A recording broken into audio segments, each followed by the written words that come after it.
Hello दोस्तों, नमस्कार। दीक्षा पीछे चैनल में आपका स्वागत है। आज हम क्लास 9th का एनसीईआरटी का चैप्टर जो है 13वां पढ़ाने जा रहे हैं। इस 13वें चैप्टर में क्या है, कौन चैप्टर, तो हम बीमार क्यों होते हैं। ठीक है, आज इसी विषय में हम चर्चा करेंगे। जिससे हम लोग जिस मानव समुदाय में स्वास्थ्य एवं रोग एक जटिल समस्या है, ठीक है, जिसके लिए एक दूसरे से संबंधित अनेक कारक उत्तरदायी है। हम यह भी अनुभव करते हैं कि स्वास्थ्य और रोग का अर्थ स्वयं में बहुत जटिल है। जब हम पूछते हैं कि हम बीमारियों के क्या कारण हैं और इसकी रोकथाम कैसे होगी, तो हमें इन अवधारणाओं के अर्थ जानने होंगे। ठीक है, हम जानते हैं कि कोशिकाएं सजीवों की मौलिक इकाई हैं। कोशिकाएं विभिन्न विभिन्न प्रकार के रासायनिक पदार्थ जैसे प्रोटीन, कार्बोहाइड्रेट, वसा अर्थात लिपिड आदि से बनी होती है। कोशिकाएं या कोशिका एक क्रियाशील स्थल है जिसमें अंदर कुछ न कुछ क्रियाएं सदैव होती हैं। कोशिकाओं में जटिल प्रक्रियाएं एवं कुछ न कुछ मरम्मत का कार्य चलता रहता है। नई नई कोशिकाएं बनती रहती हैं। हमारे अंगों अथवा ऊतकों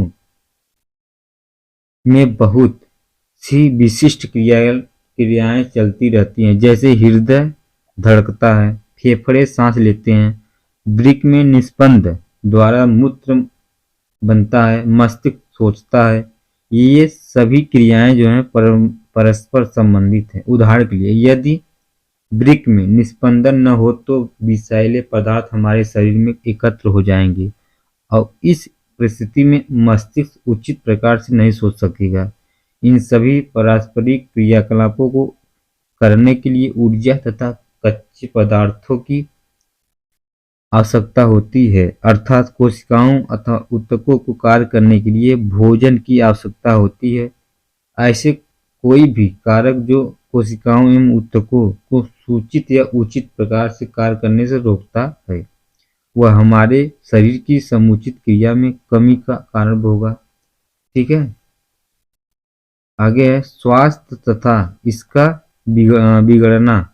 स्वास्थ्य का महत्व का मतलब क्या होता है कि स्वास्थ्य शब्द से सुना शब्द जो है एक प्रयोग भी हमें प्राय करते हैं। जैसे हम कहते हैं कि यदि हम इस विषय पर विचार करें तो हमें बोध होगा कि इनका अर्थ अच्छा रहने से क्या है। ठीक, जब हमारी दादी के लिए जैसे बाजार जाना पड़ता था तो पास पड़ोस में जाने योग्य होना अच्छे स्वास्थ्य के लिए प्रतीक है। ठीक है, यदि वे करने योग्य नहीं है तो हम कहते हैं कि उनका स्वास्थ्य अच्छा नहीं है। एक एग्जाम्पल हो गया। ठीक है,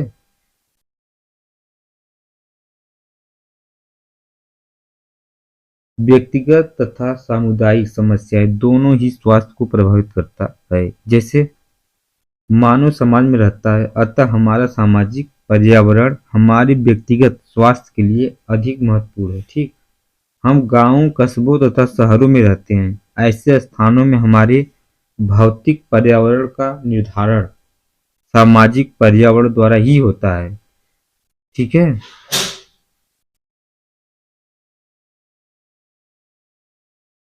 जैसे देखिए आप 5 एफएस क्या करना चाहिए। ठीक है, जैसे मल पदार्थ हो गए। अब इसमें देखिए जैसे जल स्रोत की सुरक्षित करें, जैसे यच जल का उपचार और संचय सावधानी से करें, इसको यच से। खाना बनाने या खाने से पूर्व हाथ धोए, यच है। ठीक है, खाद्य को बढ़कर रखे, यच है। उपयोग करने के पूर्व सब्जियां और फल साफ करें, यच। उचित जल निकास स्वास्थ्य, जैसे स्वच्छता का सिंबल है, साफ सफाई का सिंबल। ठीक है, स्वस्थ रहने तथा रोग मुक्त में अंतर क्या है। जैसे यदि हम स्वास्थ्य या स्वास्थ्य समझते हैं तो रोग अथवा व्याधि क्या है। अंग्रेजी का यह शब्द है DIS प्लस BASC। ठीक, स्वयं को परिभाषित करता है, बाध्यता, आराम। रोग का दूसरा अर्थ है असुविधा, यद्यपि इस शब्द के अर्थ का प्रयोग बहुत सीमित है। ठीक, हम रोग के विषय में तब बात करते हैं जब हमें असुविधा के विशिष्ट कारण का पता होता है। ठीक है, हम यह सरलता से पाते हैं कि किसी विशेष रोग के भी आप अस्वस्थ हो सकते हैं। केवल कोई रोग न होने के अर्थात या अर्थ यह नहीं कि आप स्वस्थ हैं। मृतक के लिए अच्छे स्वास्थ्य का अर्थ है कि वह शिष्टता पूर्वक अपने शरीर द्वारा विषम परिस्थितियों की मुद्रा अभिव्यक्त कर सके। संगीतकार के लिए इसका अर्थ है कि वह लंबा श्वास ले सके जिससे कि वह अपनी बांसुरी में स्वयं को नियंत्रित कर सके। ठीक है, और रोग तथा इसके कारण क्या है। जब शरीर के विभिन्न कार्यों को संपादित करते हैं, ये हर अंग तंत्र का अपना एक विशेष अंग होता है। ठीक है, जिसके एक विशेष कार्य होता है। जैसे पाचन तंत्र में अमाशय तथा आंत्र होते हैं जो हमारे द्वारा खाए गए भोजन के पचाते हैं। ठीक है, जैसे पेशियों तथा अस्थियों से बना पेशी कंकाल तंत्र हमारे शरीर को संभालता है और शरीर की गति में सहायता करता है। ठीक है, जबकि जो कोई रोग होता है तो शरीर के एक अथवा अनेक अंगों तंत्रों में क्रिया अथवा संचरण में खराबी या परिलक्षित होने लगती है। बदलाव मतलब परिवर्तन रोग के लक्षण दर्शाते हैं। रोग के लक्षण हमें खराबी या संकेत देते हैं। इसी प्रकार सिर दर्द, खांसी, दस्त, किसी घाव में बस मवाद आना, ये सभी लक्षण हैं। इन लक्षणों से किसी न किसी रोग का पता लगता है। ठीक है, और रोग के चिन्ह वे हैं जिन्हें चिकित्सक लक्षणों के आधार पर देखते हैं। लक्षण किसी विशेष रोग के बारे में सुनिश्चित सकते हैं और चिकित्सा रोग सही कारण को जानने के लिए प्रयोगशाला में कुछ परीक्षण भी करवा सकता है। ठीक है, रोग के कारण क्या क्या है तो इसे, लेकिन अगला प्रश्न उठता है कि संक्रमण कहाँ से आता है। मान लो हमें पता लगता है कि संक्रमण दूषित जल पीने से आता है, लेकिन अन्य बच्चों ने भी तो दूषित जल पिया है, तब इसका क्या कारण है कि एक बच्चे को ही दस्त लग गया हो और इस दूसरे को नहीं। इसका एक कारण यह हो सकता है कि बच्चा स्वस्थ न हो, जिसके परिणामस्वरूप ऐसा संभव हुआ कि जब यह बच्चा संक्रमण के संपर्क में आता है तब वह बीमार हो जाता है, जबकि अन्य बच्चे नहीं हैं। अब प्रश्न उठता है कि बच्चा स्वस्थ क्यों नहीं है। शायद बच्चे का पोषण ठीक न हो और वह पर्याप्त भोजन नहीं करता है। अतः पर्याप्त भोजन का न होना ही रोग का दूसरा कारण है। ठीक है, बच्चे के लिए साफ पानी उपलब्ध क्यों नहीं था। शायद जहाँ बच्चे का परिवार रहता है वहाँ खराब लोक सेवाओं के कारण साफ पानी उपलब्ध न हो सके। ठीक है,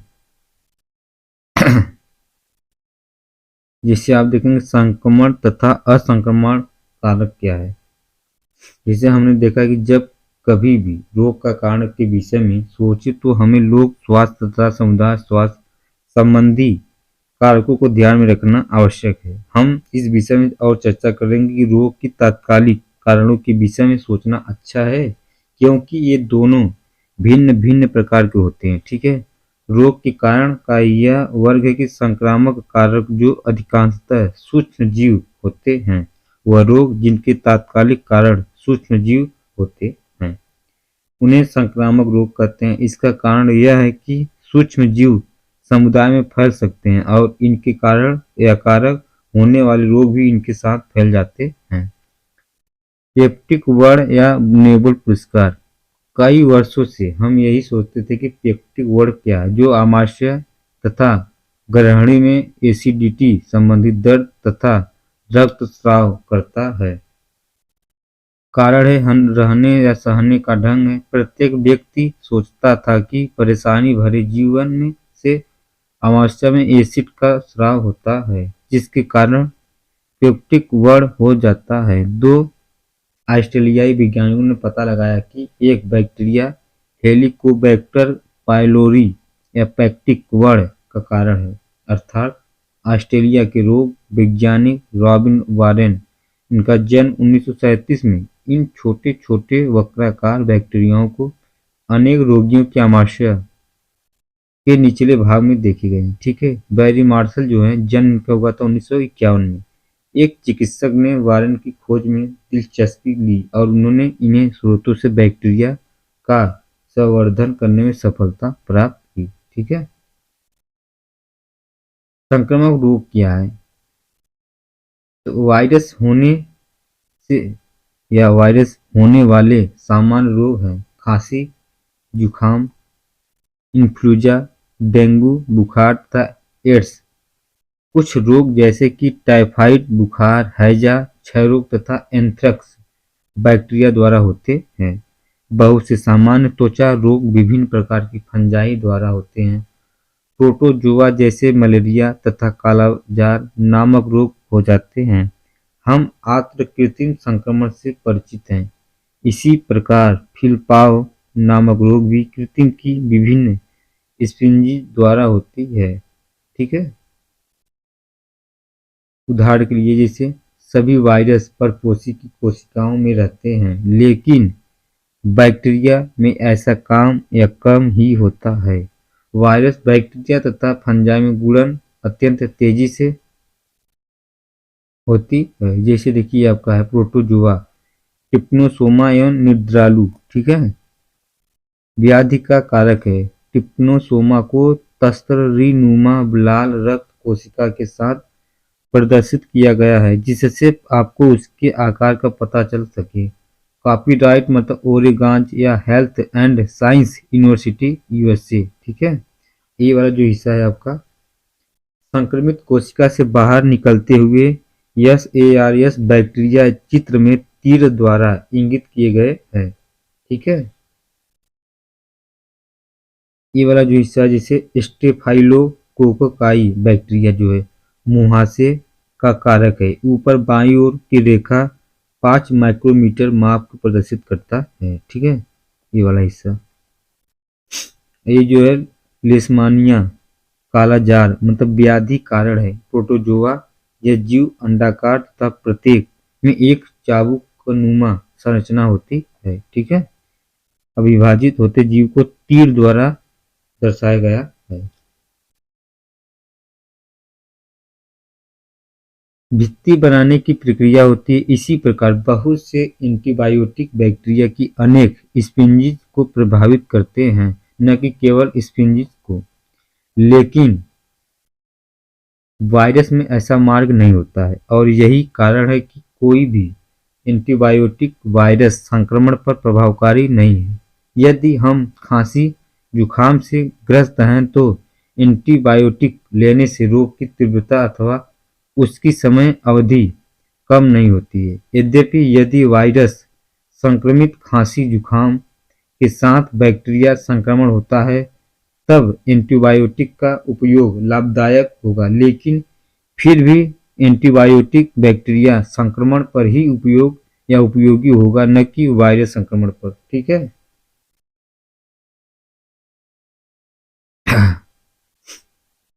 जैसे देखिए आपका रेबीज से संक्रमित एक पशु है। ठीक, अब पशु से फिर देखें जिसे जिसे व्यक्ति स्वस्थ व्यक्ति है, अब इससे कीट मच्छर भोजन द्वारा संक्रमित व्यक्ति से ये सब फैलेगा।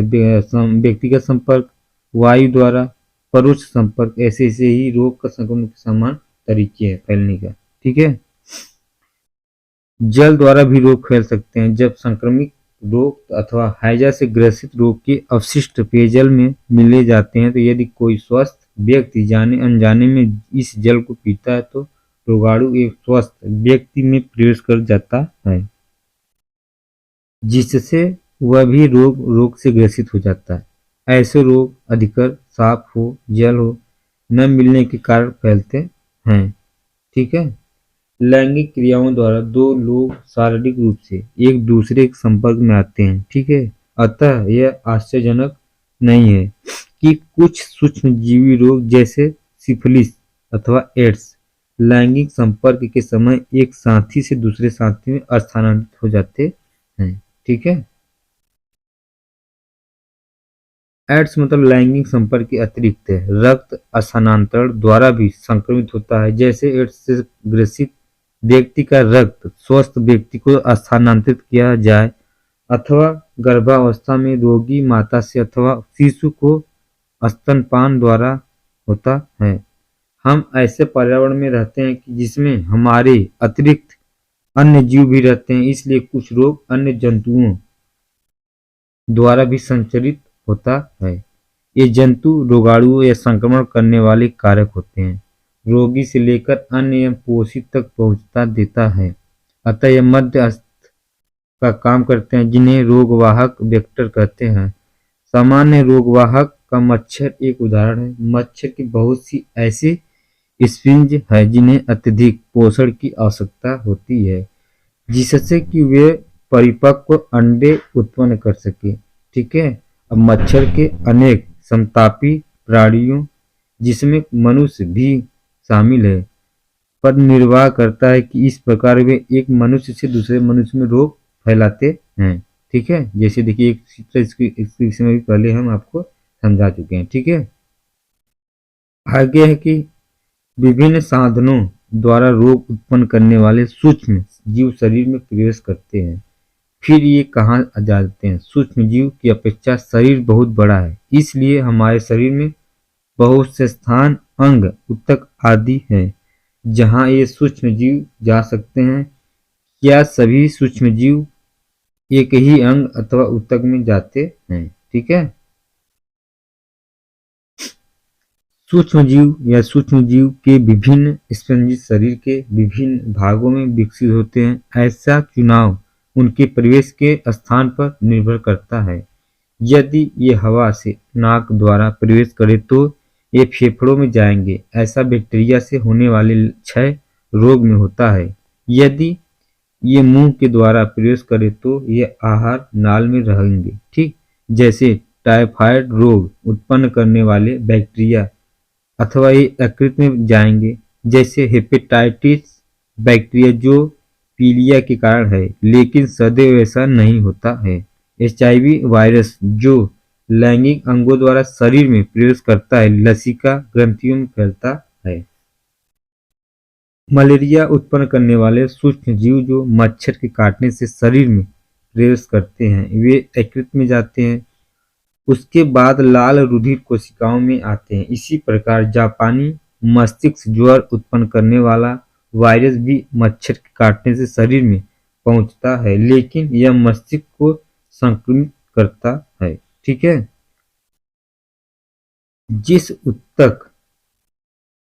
जिन ऊतक अथवा अंग पर सूक्ष्म जीव आक्रमण करता है तो रोग के लक्षण तथा चिन्ह उसी पर निर्भर करते हैं। यदि फेफड़े पर आक्रमण होता है तब लक्षण खांसी तथा कम सांस आने होने। यदि यकृत पर आक्रमण होता है तब पीलिया होगी। यदि मस्तिष्क पर आक्रमण होता है तब सिरदर्द, उल्टी आना, चक्कर अथवा बेहोशी आना होता है। ठीक है। यदि हम यह जानते हुए कि कौन से ऊतक अथवा अंग पर आक्रमण हुआ है तो उनके क्या कार्य है, तो हम संक्रमण के चिन्ह अथवा लक्षण का अनुमान लगा सकते हैं। ठीक है। उसके बाद आपका है उपचार के नियम क्या क्या है। जैसे जब आप बीमार हो जाते हैं तो आपके कुटुंब के सदस्य क्या करते हैं? क्या आपने कभी सोचा है कि आप कुछ समय सोने के बाद अच्छा क्यों अनुभव करते हैं? तो अब तक के ज्ञान के आधार पर ऐसा लगता है कि संक्रामक रोगों के उपचार के दो उपाय हैं। ठीक है। एक तो है कि रोग को प्रभाव को कम कर दे, और दूसरा रोग है कि कारण को समाप्त कर दे। पहले उपाय के लिए हम ऐसा उपचार करते हैं जिसमें लक्षण कम हो जाते हैं और लक्षण प्रायः शोध के कारण होते हैं। उदाहरण के लिए हम बुखार या दर्द अथवा दस्त को कम करने के लिए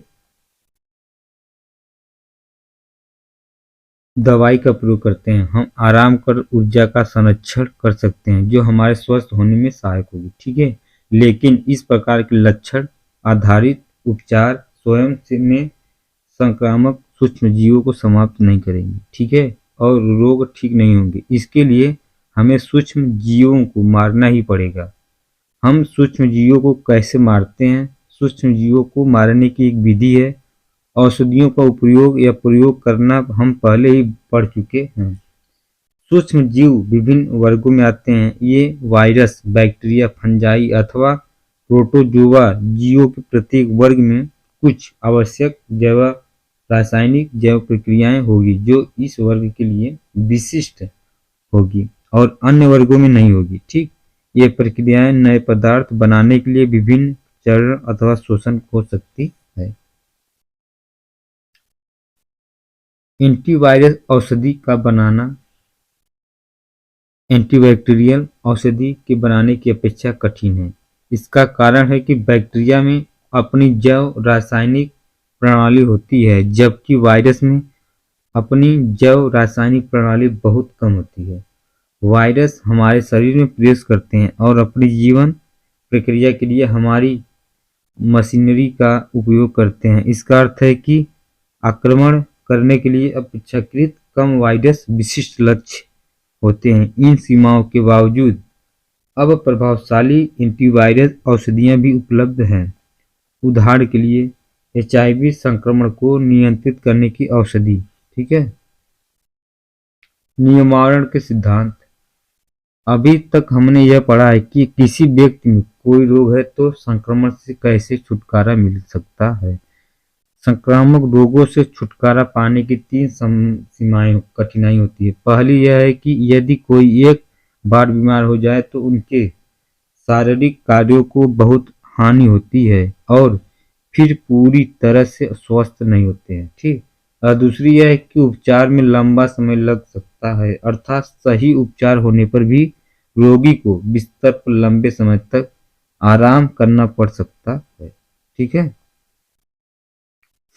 यदि हम उनके फैलने की विधियों को जानते हैं तो हमें बड़ी सुगमता से होती है। ठीक है। जैसे बातोड़ मतलब वायु द्वारा फैलने वाली सूक्ष्म जीवों से बचाव के लिए हम खुले स्थानों में रहें और भीड़ भरे स्थानों पर न जाएं।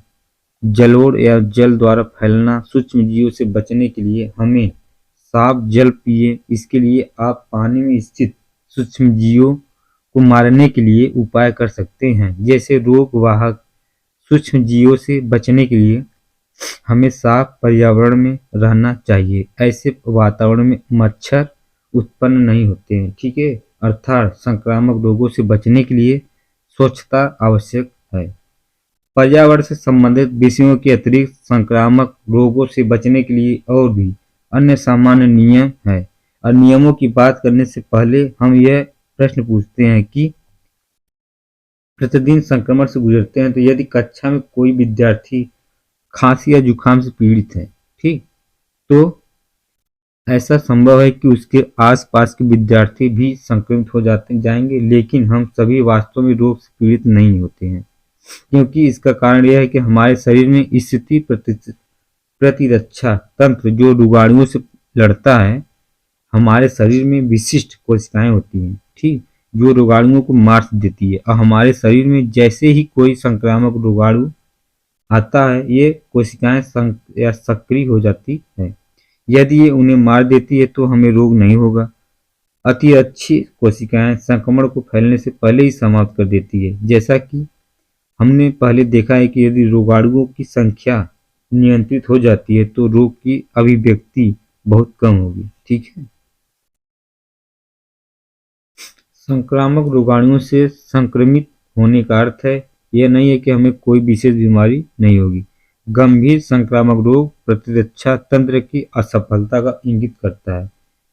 प्रतिरक्षा तंत्र हमारे शरीर में स्थिति अन्य तंत्रों की तरह सफल नहीं हो सका यदि हमें पर्याप्त भोजन तथा भोजन प्राप्त न हो। इसलिए संक्रामक रोगों से बचने के लिए दूसरी मूल आवश्यकताएं हैं। उचित मात्रा में सबके लिए भोजन की उपलब्धता। ठीक है। ये संक्रमण से बचने की सामान्य विधियां हैं। ठीक है। इन दिनों सारे विश्व में चेचक नहीं है, लेकिन 100 वर्ष पहले चेचक हमारी बहुत होती थी। ऐसी स्थिति में लोग रोगी के पास आने से डरते थे, क्योंकि उन्हें डर होता था कि उन्हें भी चेचक न हो जाए। ठीक है। लेकिन एक ऐसा भी वर्ग था जो चेचक से नहीं डरता था। यह वर्ग चेचक के रोगी की सेवा करता था। यह वर्ग था जिन्हें बहुत भयानक चेचक हुआ था, लेकिन फिर भी जीवित रहे। लेकिन उनके शरीर पर चेचक के बहुत से दाग थे। अर्थात यदि आपके एक बार चेचक हो जाए तो आपको चेचक रोग न होने की संभावना नहीं होती है, ठीक है। इसलिए एक बार रोग होने पर उसी रोग से बचने की एक विधि है। ऐसा इसलिए होता है कि जब रोगाणु प्रतिरक्षा तंत्र पर पहली बार आक्रमण करते हैं तो प्रतिरक्षा तंत्र रोगाणुओं की प्रतिक्रिया करता है और फिर इसका विशिष्ट रूप से स्मरण कर लेता है। इसी प्रकार जब भी वही रोगाणु या उससे मिलता जुलता रोगाणु संपर्क में आता है तो पूरी व्यक्ति से उसे नष्ट कर देता है। इससे पहले संक्रमण ही अपेक्षा दूसरा संक्रमण शीघ्र ही समाप्त हो जाते हैं, ठीक है। जैसे अभी हाल ही में एग्जाम्पल था कोविड-19, ठीक है। इसमें देखिए भी एक तेजी से ये फैल रहा है एक दूसरे के संपर्क में, फिर बीच में देखिए फिर तेजी से बढ़ रहा है, तो इसका एक लक्षण ये भी है, ठीक है। तो इसका भी टीकाकरण भी निकला हुआ है, टीकाकरण भी लगा इसके कारण, तब भी धीरे धीरे फैल रहा है।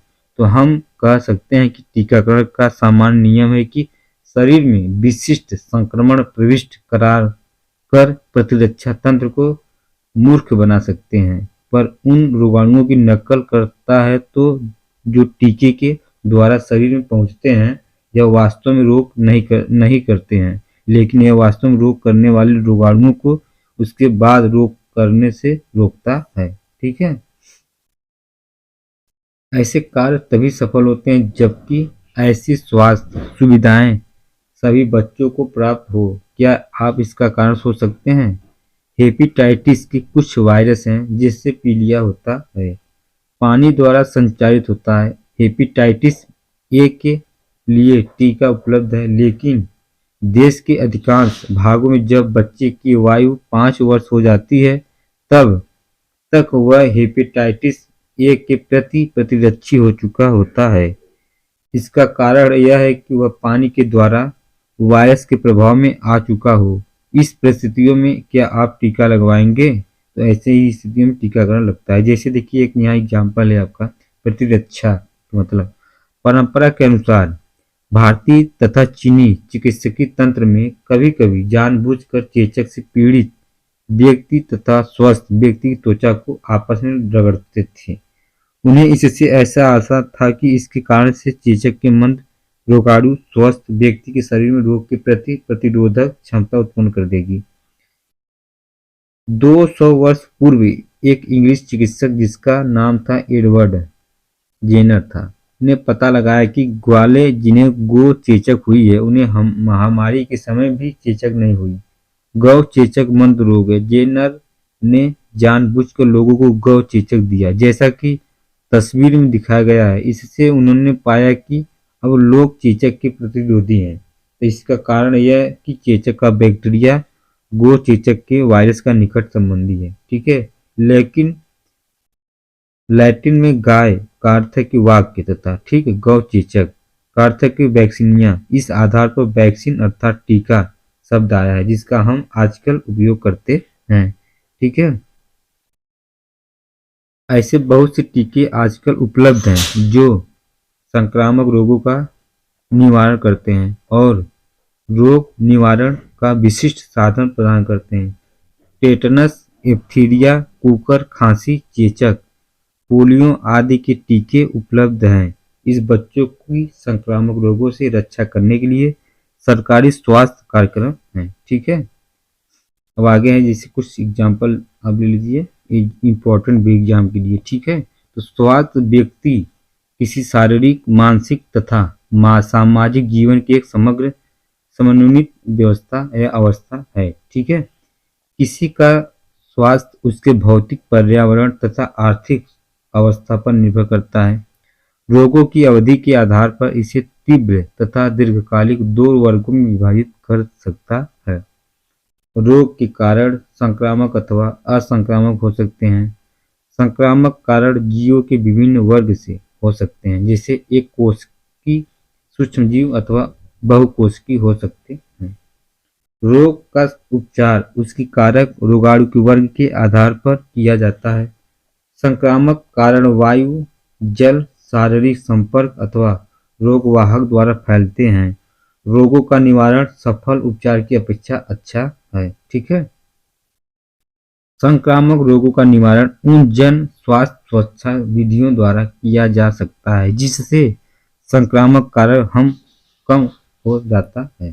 टीकाकरण द्वारा संक्रामक रोगों का निवारण किया जा सकता है और संक्रामक रोगों के निवारण को प्रभावशाली बनाने के लिए आवश्यक है कि सार्वजनिक स्वच्छता तथा टीकाकरण की सुविधा सभी उपलब्ध हो सके। ठीक है, अगला चैप्टर आपका है प्राकृतिक संपदा, अध्याय 14। ठीक है, नेचुरल रिसोर्सेज। ठीक है, अब प्राकृतिक संपदा, अब इसके विषय में थोड़ा देख लीजिए। जैसे पृथ्वी पर यह संपदा क्यों सी है। ठीक है, जैसे ये स्थल जल एक वायु है। ठीक है, पृथ्वी की सबसे बाहरी परत को स्थल मंडल कहते हैं। अब पृथ्वी के 75% भाग पर जल है। ठीक है, यह भूमिगत जल के रूप में भी पाया जाता है। इन सभी को जल मंडल कहते हैं। वायु जो पूरी पृथ्वी को कंबल के समान ढके रहते हैं उसे वायुमंडल कहते हैं। जीवित पदार्थ वही पाए जाते हैं जहाँ ये तीनों अवयव स्थित होते हैं।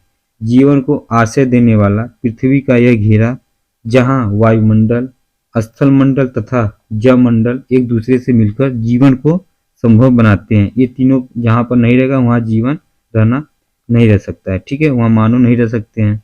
उसे जीवन मंडल के नाम से भी जाना जाता है। सजीव जीवमंडल के जैविक घटक को बनाते हैं। वायु, जल और मृदा जीवमंडल के निर्जीव घटक हैं। आइए अब इन अजैव घटकों जो पृथ्वी पर जीवन के संपोषण के लिए आवश्यक है। ठीक है, जैसे जीवन की श्वास है वायु। ठीक है, जैसे हम जहाँ अध्याय में वायु के घटकों के विषय में पढ़ चुके हैं, जैसे कि नाइट्रोजन, ऑक्सीजन और कार्बन डाइऑक्साइड जलवाष्प का मिश्रण है। ठीक है, यह जानना रुचिकर है कि पृथ्वी पर जीवन वायु के घटकों का परिणाम है। शुक्र तथा मंगल जैसे ग्रहों जहां कोई जीवन नहीं है, वायुमंडल का मुख्य घटक कार्बन डाइऑक्साइड है। वास्तव में शुक्र तथा मंगल ग्रहों के वायुमंडल में 95 से 97% तक कार्बन डाइऑक्साइड है। यूकैरियोटिक कोशिकाओं बहुत सी यूकैरियोटिक कोशिकाओं को ग्लूकोज अणुओं को तोड़ने तथा उससे ऊर्जा प्राप्त करने के लिए ऑक्सीजन की आवश्यकता होती है। ठीक है, जैसे कार्बन डाइऑक्साइड की उत्पत्ति जो है हो चुकी है। दूसरी प्रक्रिया जिसके परिणाम स्वरूप ऑक्सीजन की खपत होती है और कार्बन डाइऑक्साइड का उत्पादन होता है, दहन की प्रक्रिया है। इससे केवल मनुष्य के वे क्रियाकलाप ही नहीं जो ऊर्जा प्राप्त करने के लिए ईंधन को जलाते हैं, बल्कि जंगलों में लगी आग भी आती है। ठीक है, इसके अतिरिक्त जैसे वायुमंडल में कार्बन डाइऑक्साइड की मात्रा जो है 1% का एक छोटा सा भाग है। ठीक है, क्योंकि कार्बन डाइऑक्साइड दो विधियों से स्थिर होता है। जिसे पहला में हरे पेड़ पौधे सूर्य की किरणों की उपस्थिति में कार्बन डाइऑक्साइड को ग्लूकोज में बदल देते हैं। दूसरा है आपका बहुत से समुद्री जंतु समुद्र जल में घुले कार्बोनेट से अपने कवच बनाते हैं। ठीक है, जल के नियंत्रण में वायुमंडल की भूमिका क्या है। ठीक, तो हम जान चुके हैं कि वायुमंडल पृथ्वी की कंबल के समान ढके हुए हैं। ठीक, और इसके पहले हम पढ़ चुके थे। वायुमंडल पृथ्वी के औसत तापमान को दिन के समय और यहाँ तक कि पूरे वर्ष भर लगभग नियत रखता है। वायुमंडल दिन में तापमान को अचानक बढ़ने से रोकता है और रात के समय ऊष्मा को बाहरी अंतरिक्ष में जाने की दर को कम करता है। ठीक है, चंद्रमा के बारे में सोचे तो जो सूर्य से लगभग उतनी ही दूरी पर है जितना कि पृथ्वी। इसके बावजूद चंद्रमा की सतह जो है जहाँ वायुमंडल नहीं वहाँ तापमान जो है -190 डिग्री सेल्सियस से 110 डिग्री सेल्सियस के मध्य रहता है। ठीक है,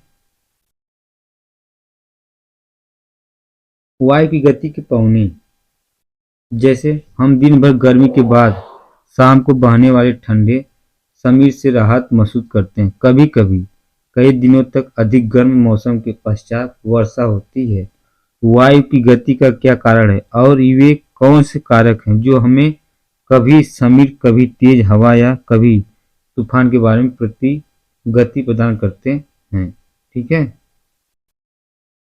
ये सभी प्रक्रियाएं हमारे वायुमंडल में हवा की गर्म होने और जलवाष्प के बनाने का परिणाम है। जलवाष्प जीवित प्राणियों के क्रियाकलापों और जल के गर्म होने के कारण बनती है। स्थलीय भाग या जलीय भाग से होने वाले विकिरण के परावर्तन अथवा पुनर्विकिरण के कारण वायुमंडल गर्म होता है। गर्म होने पर वायु में संवहन धाराएं उत्पन्न होती है। संवहन धाराओं की प्रकृति को जानने के लिए आइए निम्नलिखित क्रियाकलापों को देखते हैं या समझते हैं। ठीक है, जैसे देखिए ये आपका है वायु के असमान तापमान से वायु प्रवाह। ठीक है, धुएं द्वारा अपनाए गए पैटर्न हमें बताता है कि किसी दिशा में गर्म और ठंडी हवाएं बहती है। इसी प्रकार जब वायु स्थल और जल के विकिरण के कारण गर्म होता है तब यह ऊपर की ओर प्रवाह करती है। क्योंकि जल की अपेक्षा स्थल जल्दी गर्म होता है तो इसलिए स्थल के ऊपर की वायु जो है जल के ऊपर की वायु की अपेक्षा तेजी से गर्म हो जाता है। इसलिए अगर हम तटीय क्षेत्रों को दिन में देखते हैं तो पाते हैं कि स्थल के ऊपर की वायु है तेजी से गर्म होकर ऊपर उठना शुरू हो जाता है। जैसे कि वायु ऊपर की ओर उठती है तब वहां हम दाब का क्षेत्र बन जाता है और समुद्र के ऊपर की वायु कम दाब वाले क्षेत्र की ओर प्रभावित हो जाते हैं। एक क्षेत्र से दूसरे क्षेत्र में वायु की गति पौने का निर्माण करती है। दिन के समय हवा की दिशा समुद्र से स्थल की ओर के समय हवा की दिशा समुद्र से स्थल की ओर होगी। इसे रात के समय स्थल जो समुद्र दोनों ठंडे होने लगते हैं क्योंकि स्थल की अपेक्षा जल और धीरे धीरे ठंडा होता है। इसलिए जल के ऊपर की वायु स्थल के ऊपर की वायु से गर्म होगा। ऊपर दी गई परिचर्चा के आधार पर आप निम्न के विषय में क्या सोच सकते हैं। जैसे पहला है आपका तटीय क्षेत्रों पर कम तथा उच्च दाब के क्षेत्र रात में प्रतीत होता है। ठीक है, तटीय क्षेत्रों में रात के समय वायु की दिशा क्या होगी। इसी प्रकार हवा की सभी गतिविधियां विभिन्न वायुमंडलीय प्रक्रियाओं का परिणाम है जो पृथ्वी के वायुमंडल की असमान विधियों से गर्म होने के कारण होती है। लेकिन इन हवाओं को बहुत से अन्य कारक भी प्रभावित करते हैं। जैसे पृथ्वी की घूर्ण गति अथवा पवन के मार्ग में आने वाली पर्वत श्रृंखलाएं। हम इन कारकों के बारे में इस अध्याय में विस्तृत अध्ययन नहीं करेंगे। ठीक है, जैसे लेकिन इसके बारे में सोचते हैं कि कैसे हिमालय की उपस्थिति से इलाहाबाद से उत्तर की ओर प्रवाहित होने वाली वायु की दिशा परिवर्तित हो जाती है। ठीक है, जैसे देखिए आपका है वर्षा। इसे भारत पर आच्छादित बादलों का उपचार प्रदर्शित चित्र है। ठीक है, इसे देखिए ये जो हिस्सा आपका हिमालय वाला है। ठीक है, पोर्शन तो वायु या वर्षा का पैटर्न जो है वर्षा या पवनों के पैटर्न पर निर्भर करता है। भारत के बहुत बड़े भूभाग में अधिकतर वर्षा दक्षिण पश्चिम या उत्तर पूर्व मानसून के कारण होती है। देखिए जैसे आपका ये हो गया नॉर्थ, साउथ, ईस्ट, ये वेस्ट हो गया। ठीक है, तो अब कह रहा है कि आपका जो वर्षा होती है सबसे ज़्यादा वो दक्षिण से पश्चिम। ठीक है, ये जो हिस्सा आपका दक्षिण से पश्चिम, ठीक है, इधर साइड। उसके बाद उत्तर से पूर्व, इधर से फिर वर्षा होगी यहाँ होती है। ठीक है, इधर से। ठीक है, तो ये आपके एक कारण होती है। हमने मौसम सूचनाओं भी सुना है कि बंगाल की खाड़ी जो है यहाँ जो ये बंगाल की खाड़ी है। ठीक है, खाड़ी वायु का दबाव कम होने के कारण कई क्षेत्रों में वर्षा कराती है। जैसे उड़ीसा क्षेत्र हो गया, इधर आंध्र प्रदेश क्षेत्र में वर्षा ज्यादा करा देती है। ठीक है,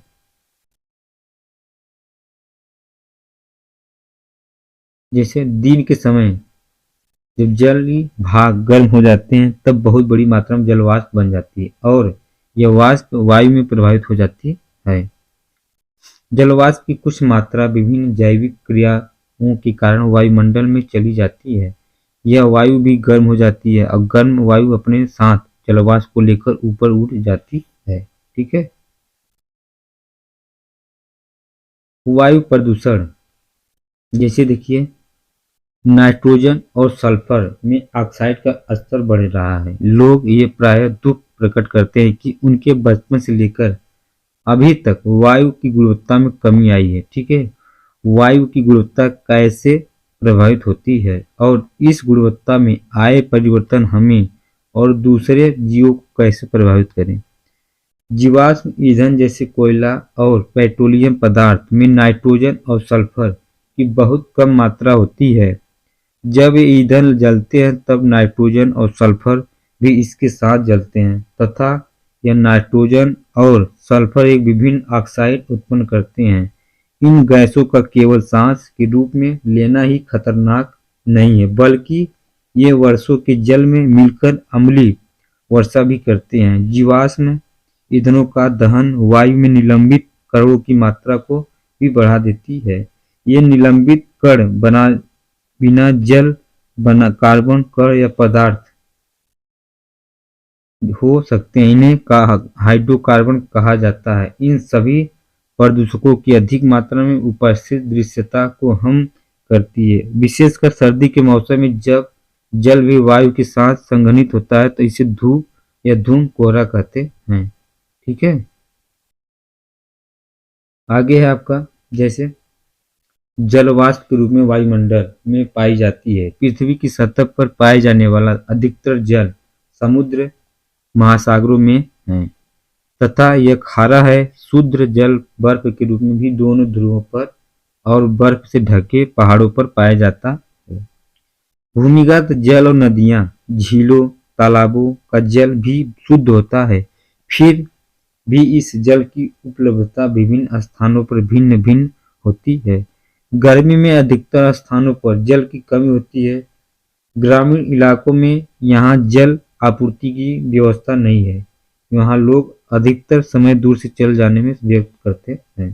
ठीक है, जल इतना अधिक आवश्यकता क्यों है तथा क्यों सभी प्राणियों को जल की आवश्यकता होती है। तो सभी कोशिकाएं प्रक्रियाएं जलीय माध्यम में होती है। सभी प्रतिक्रियाएं जो हमारे शरीर में या कोशिकाओं के अंदर होती है वह जल में घुले हुए पदार्थों में होती है। शरीर के एक भाग से दूसरे भाग में पदार्थ का संवहन घुली हुई अवस्था में होती है। इसीलिए जीवित प्राणी जीवित रहने के लिए अपने शरीर में जल की मात्रा को संतुलित बनाए रखते हैं। ठीक है, और स्थलीय जीवों को जीवित कर रहने के लिए शुद्ध जल की आवश्यकता होती है, क्योंकि खारे जल में नमक की अधिक मात्रा होने के कारण जीवों का शरीर से उसे संवहन नहीं कर पाता है। इसलिए प्राणियों और पौधों को पृथ्वी पर जीवित रहने के लिए आसानी से जल उपलब्धि के स्रोत आवश्यकता है। ठीक है, आगे है आपका जल प्रदूषण। जल उन कीटनाशकों और उर्वरकों को घोल लेता है जिसका उपयोग हम खेतों में करते हैं। जैसे पदार्थ का कुछ प्रतिशत भाग जल में चला जाता है। हमारे शहर या नगर नाले का जल जो है और उद्योगों का कचरा भी नदियों तथा झीलों में संग्रहित हो जाता है। कुछ विशेष उद्योगों की बहुत सारी क्रियाओं में शीतलता बनाए रखने के लिए जल का प्रयोग करते हैं। ठीक है, इसी प्रकार निष्पादित गर्म जल को जलाशय में वापस लौटा दिया जाता है। जब बांधों से जल को छोड़ा जाता है तब नदियों के जल के तापमान पर निर्भर होता है। ठीक है, ये सभी जलाशयों में पाए जाने वाले या जाने वाले जीवों के विभिन्न प्रकार से प्रभावित कर सकते हैं। ये कुछ जीवों की वृद्धि को प्रोत्साहित करते हैं तो कुछ को हानि पहुंचा सकते हैं। ये इस प्राणियों में उपस्थित विभिन्न जीवों के संतुलन को बिगाड़ सकते हैं। ठीक है, मृदा में खनिज की प्रचुरता क्या है? एक क्षेत्र में जीवन की विविधता को निर्धारित करने वाला एक महत्वपूर्ण संपदा मृदा है। लेकिन मृदा या मिट्टी क्या है और यह कैसे बनाती है? तो पृथ्वी की सबसे बाहरी परत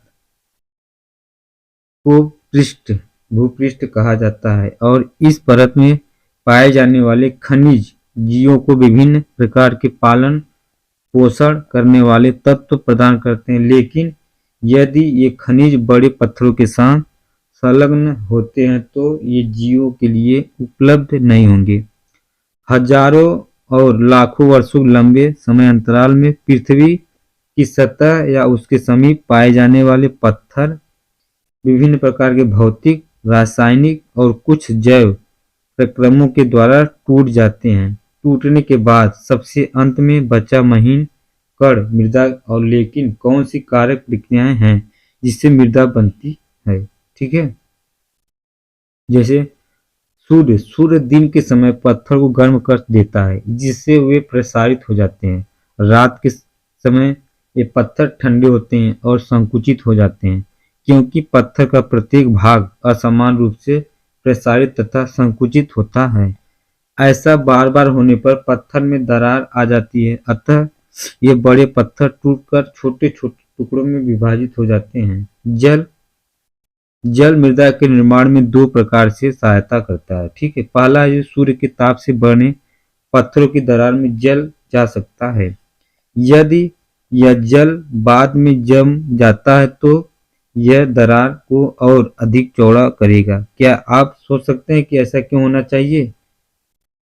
तो जल कठोर पत्थरों भी तोड़ फोड़ देता है, अपने साथ बड़े और छोटे पत्थरों को बहा कर ले जाता है। ये पत्थर दूसरे पत्थरों के साथ टकराकर छोटे छोटे कणों में बदल जाते हैं। जल पत्थरों के इन कणों को अपने साथ ले जाता है और आगे निक्षेपित कर देता है। ठीक है, इसी प्रकार मृदा अपने मूल पत्थर से काफी दूर वाले स्थान पर पाई जाती है। वायु जिस प्रकार जल में पत्थर एक दूसरे से टकराने के कारण टूटते हैं, उसी प्रकार तेज हवाएं भी पत्थरों को तोड़ देता है। वायु जल की एक तरह बालू को एक स्थान से दूसरे स्थान तक ले जाती है। जीव में मृदा के बनाने की प्रक्रिया को प्रभावित करते हैं लाइकेन, जिसके बारे में हमने पहले पढ़ा है, अब पत्थरों की सतह पर भी उगते हैं। इस क्रम में वे एक पदार्थ छोड़ते हैं जो पत्थर की सतह को चूड़ के समान कर देता है और मृदा की एक पतली परत का निर्माण करता है। इस सतह पर मांस जैसे दूसरे छोटे पौधे उगने में सक्षम होते हैं और ये पत्थर को और अधिक तोड़ते हैं। बड़े पेड़ों की मूल कभी कभी पत्थरों में बनी दरारों में चली जाती है और ये दरार को चौड़ा कर देती है। ठीक है, आगे इसे ह्यूमस कहा जाता है, जिसको अतिरिक्त मिट्टी में विभिन्न प्रकार के सूक्ष्म जीव भी मिलते होते हैं। मृदा के प्रकार का निर्णय उसमें पाए जाने वाले कणों के औसत आकार द्वारा निर्धारित किया जाता है। मृदा के गुण को उसमें स्थिति या ह्यूमस की मात्रा और पाए जाने वाले सूक्ष्म जीवों के आधार पर किया जाता है। मृदा की संरचना का मुख्य कारण ह्यूमस है, क्योंकि यह मृदा को समृद्ध बनाता है और वायु अथवा जल को भूमि के अंदर जाने में सहायक होता है। खनिज पोषक तत्व जो उस मृदा में पाए जाते हैं वह उन पत्थरों पर निर्भर करते हैं जिससे मृदा बनी रहती है। किसी मृदा पर कौन सा पौधा होगा यह इस प्रकार निर्भर करता है कि उस मृदा में पोषक तत्व कितने हैं, ह्यूमस की मात्रा कितनी है और उसकी गहराई क्या है। इसका प्रकार मृदा की ऊपरी परत में जिसमें मृदा के कणों की अतिरिक्त ह्यूमस और सजीव स्थित होते हैं। ठीक है, आधुनिक खेती में कीटनाशकों और उर्वरकों का बहुत बड़ी मात्रा में पाए या प्रयोग हो रहा है। लंबे समय तक इन पदार्थों का उपयोग करने से मृदा के सूक्ष्म जीव मृत हो जाते हैं और मृदा की संरचना को नष्ट कर सकते हैं, जो कि मृदा के पोषक तत्वों का पुनर्चक्रण करते हैं। ह्यूमस बनाने में सहायक भूमि में स्थित केंचुओं को भी ये समाप्त कर दे सकते हैं। अगर संपूर्ण खेती नहीं की जाए तो उपजाऊ मृदा जल बंजर भूमि में परिवर्तित हो सकती है। उपयोगी घटकों का मृदा से घटना और दूसरे हानिकारक पदार्थों का मृदा में मिलना, जो कि मृदा की उर्वरता को प्रभावित करते हैं, उसमें स्थिति जैविक विविधता को नष्ट कर देते हैं, इसे भूमि प्रदूषण कहते हैं। ठीक है। मृदा जिसमें हम आज एक स्थान पर देखते हैं वह लंबे समय अंतराल के पश्चात निर्मित हुए, यद्यपि कुछ मृदा को एक स्थान पर निर्मित करने वाले कुछ कारक इसको किसी दूसरे स्थान पर स्थानांतरित करने के लिए भी उत्तरदायी हो सकता है। ठीक है। मृदा का समस्त कणों के स्थानांतरित हो जाने पर कठोर पत्थर बाहर या आ जाता है। इसी प्रक्रिया में एक महत्वपूर्ण संपदा की हानि हो जाती है, क्योंकि पत्थर पर उर्वरता नगण्य होती है। ठीक है। जैसे देखिए आपका एक एग्जाम्पल की तरफ से, जैसे बहते जल का ऊपर मृदा सतह की मृदा पर प्रभाव। ठीक है। देखिए इसका पौधे की जड़ें मृदा के अपरदन को रोकने में महत्वपूर्ण भूमिका निभाती है। ठीक है। स्तर पर जंगलों को कटना जो कि पूरे विश्व में हो रहा है, न केवल जैविक विविधता को नष्ट कर रहा है बल्कि मृदा के अपरदन के लिए भी उत्तरदायी है। वनस्पति के लिए सहायक ऊपर मृदा अपरदन की प्रक्रिया में तीव्रता से हट सकती है या पहाड़ी और पर्वतों वाले भागों में त्वरित गति से होता है। मृदा के अपरदन की इस क्रिया को मृदा अपरदन को रोकना बहुत कठिन है। सतह पर पाई जाने वाली वनस्पति जल को परतों के अंदर जाने में महत्वपूर्ण भूमिका निभाती है। ठीक है। इनमें से कुछ मृदा के अंदर जला जाता है और भूजल का हिस्सा बन जाता है। कुछ भूजल झरनों के द्वारा सतह पर आ जाता है। हम इसे अपने व्यवहार के लिए कूपों और नलकूपों की मदद से सतह पर लाते हैं। जीवन की विभिन्न प्रक्रियाओं में स्थलीय जीव जंतु और पौधे का जल उपयोग करते हैं। ठीक है।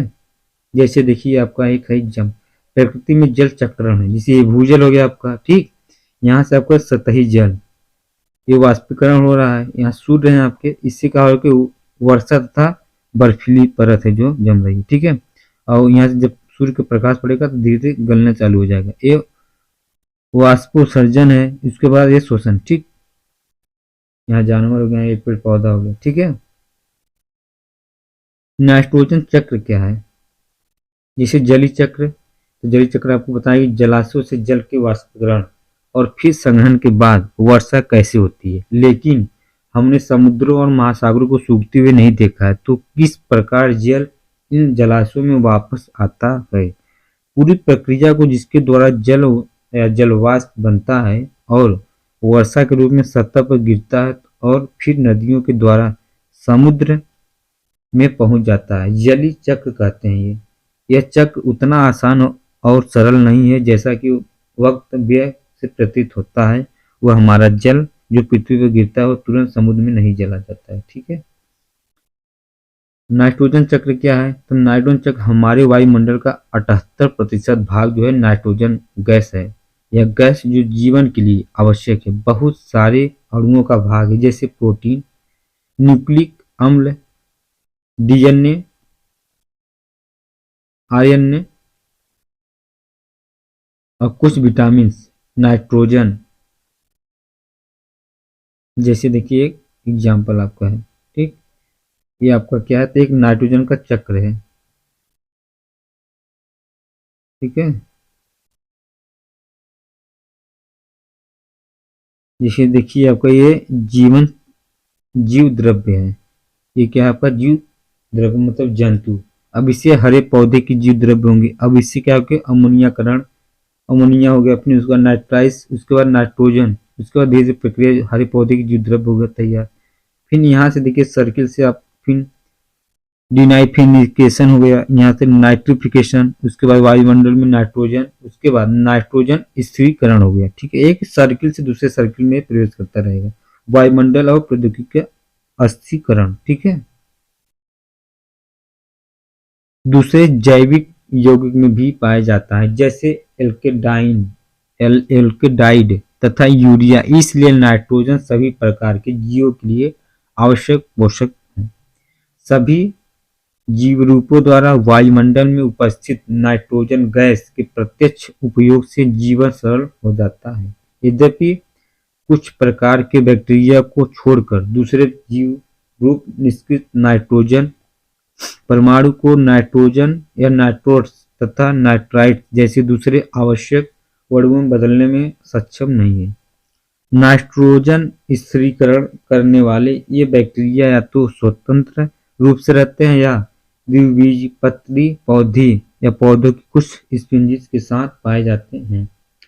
साधारणतः ये नाइट्रोजन को स्थिर करने वाले बैक्टीरिया फलीदार पौधों की जड़ों में एक विशेष प्रकार के संरचना मूल ग्रंथियां में पाए जाते हैं। इन बैक्टीरिया के अलावा नाइट्रोजन परमाणु नाइट्रोट्स या नाइट्राइट्स में भौतिक क्रियाओं के द्वारा बदलते हैं। बिजली चमकने के समय वायु में पैदा हुआ उच्च ताप तथा दाब नाइट्रोजन को नाइट्रोजन के ऑक्साइड में बदल देता है।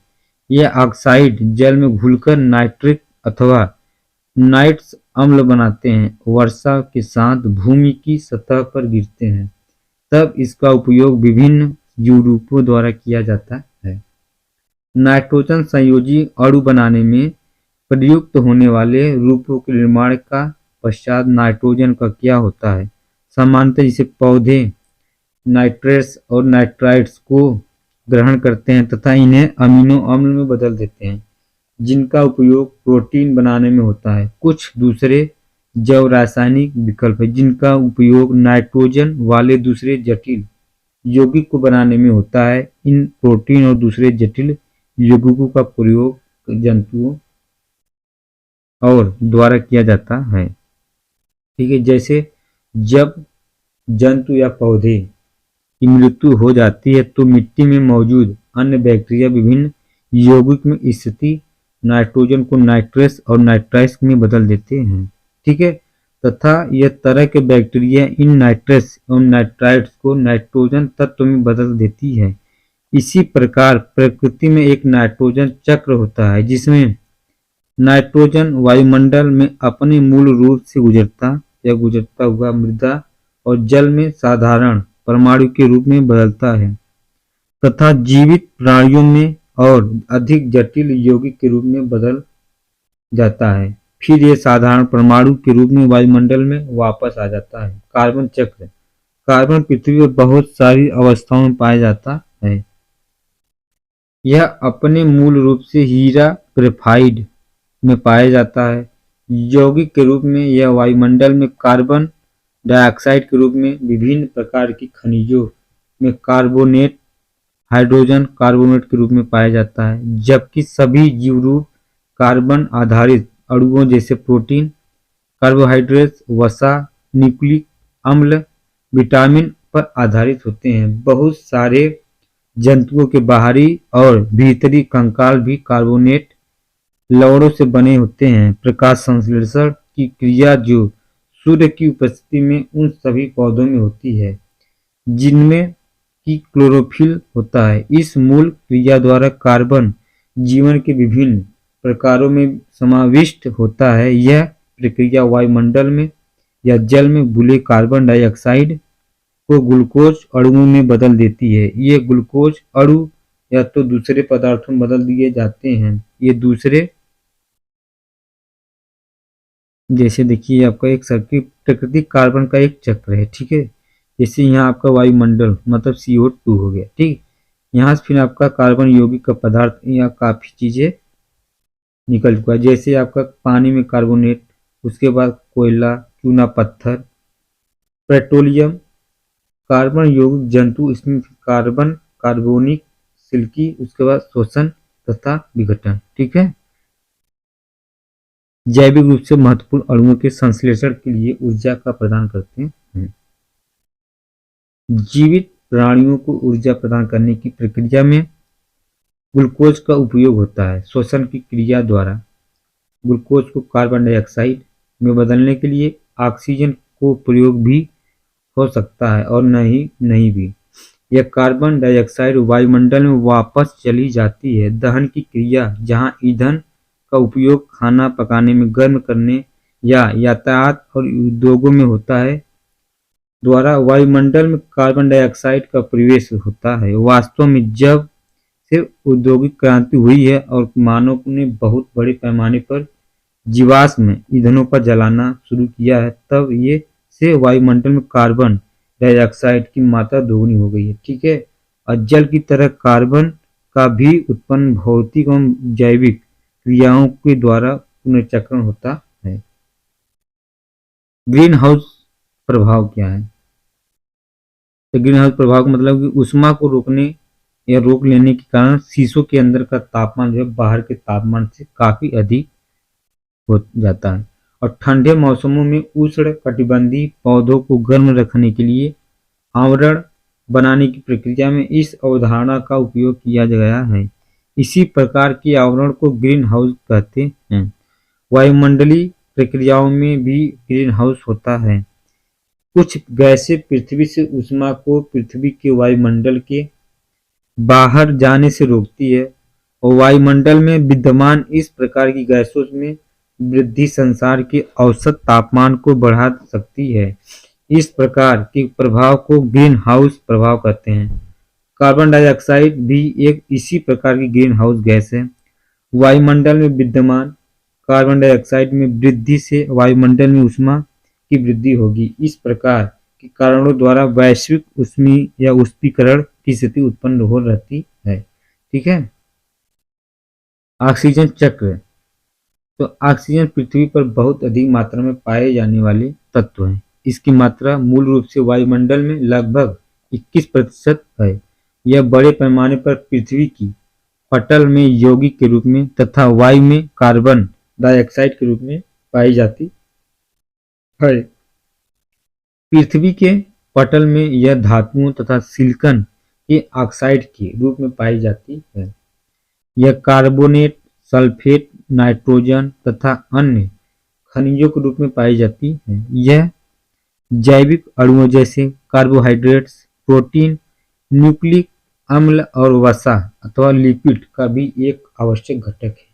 लेकिन जब हम ऑक्सीजन चक्र के बारे में बात करते हैं तब हम मुख्यतः उस चक्र को निर्देशित करते हैं जो ऑक्सीजन की मात्रा को वायुमंडल में संतुलित बनाए रखता है। वायुमंडल से ऑक्सीजन का उपयोग, इसे प्रकृति में ऑक्सीजन चक्र, इसे देखिए आपका वायुमंडल ऑक्सीजन O2 हो गया। अब यहाँ से आपका प्रकाश संश्लेषण, फिर यहाँ से शोषण। अब कार्बन अणु मतलब C6H12O6, यहाँ से CO2, यहाँ से H2O। ठीक है, एक प्रक्रिया होगा इसका। 3 प्रक्रियाओं में होता है जिनके नाम है श्वसन, दहन और नाइट्रोजन के ऑक्साइड के निर्माण में। ठीक है, वायुमंडल में ऑक्सीजन में केवल एक ही मुख्य प्रक्रिया जिसे प्रकाश संश्लेषण कहते हैं द्वारा लौटती है। इसी प्रकार से प्रकृति में ऑक्सीजन चक्र की रूपरेखा बनाती है। यद्यपि हम जीवन में श्वसन की क्रिया में ऑक्सीजन को महत्वपूर्ण बनाते हैं, परंतु कुछ जीव मुख्यतः बैक्टीरिया थोड़ी ऑक्सीजन द्वारा जहरीले हो जाते हैं। वास्तव में बैक्टीरिया के द्वारा नाइट्रोजन स्थिरीकरण की प्रक्रिया ऑक्सीजन की उपस्थिति में नहीं होती है। ओजोन परत। ओजोन परत क्या होता है? तत्वीय ऑक्सीजन मूल रूप में सामान्यतः द्विपरमाणविक अणु के रूप में पाई जाती है। यद्यपि वायुमंडल के ऊपर भाग में ऑक्सीजन के 3 परमाणु वाले अणु भी पाए जाते हैं। इसका सूत्र होता है O3। इसे ओजोन कहते हैं। ऑक्सीजन के सामान्य द्विपरमाणविक अणु के विपरीत ओजोन विषैला होता है। हम भाग्यशाली हैं कि भोजन या ओजोन पृथ्वी की सतह के नजदीक स्थिर नहीं रह पाता है। यह सूर्य से आने वाले हानिकारक विकिरणों की अवशोषित करती है। इसी प्रकार इन हानिकारक विकिरणों को पृथ्वी की सतह पर पहुंचने से रोकती है। ठीक है,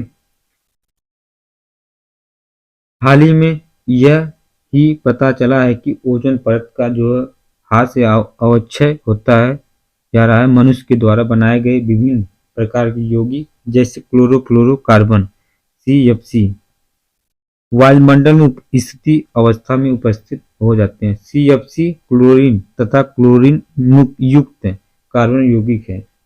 ये बहुत अस्थायी होते हैं तथा किसी जैव प्रक्रिया द्वारा भी घटित नहीं होते हैं। एक प्रकार जब वे ओजोन परत के समीप पहुंचते हैं तो ओजोन अणुओं के साथ प्रतिक्रिया करते हैं। इसके परिणाम ओजोन की परत में कमी आई और हाल ही में